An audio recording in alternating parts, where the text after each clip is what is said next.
Hi guys, welcome back to my channel. This is your girl Dr. Tirot, the one who loves to educate about epilepsy disease. So today we're going to talk on status epilepticus being more than a seizure. So in our previous video we talked on the relationship between seizures and epilepsy.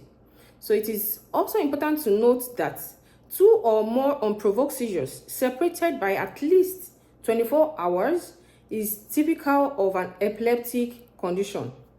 So, most importantly, seizures typically last less than 5 minutes, as I said earlier in my previous video, but if a seizure lasts more than 5 minutes, it is called status epilepticus.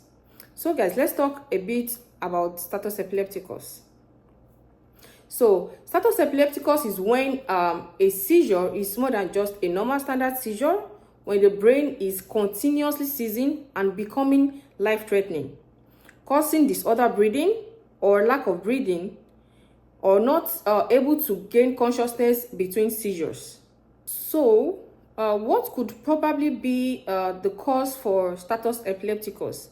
A number of factors has been identified, but I'm going to list a few causes for status epilepticus today. And one, it could be due to anticonvulsant withdrawal or non-compliance with medications. That is, a patient just suddenly stops his or her medications or doesn't comply to the regular medication schedule.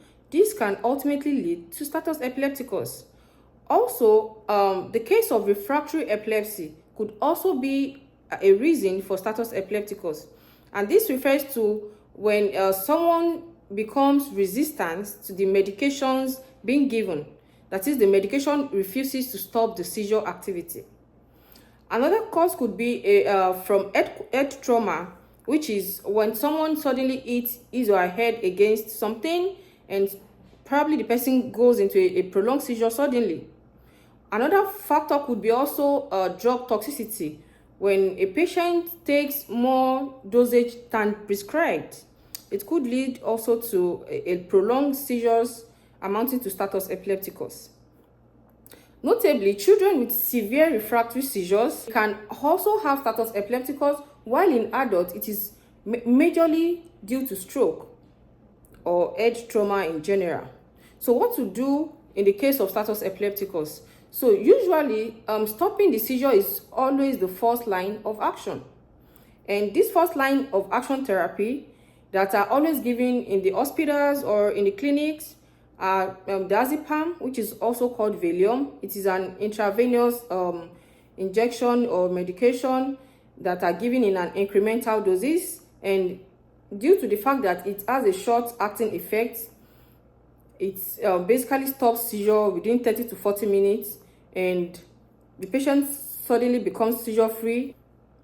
Also, lorazepam, which is also benzodiazepine, is usually administered, and this is taken orally, although it tends to have a longer duration of action compared to diazepam.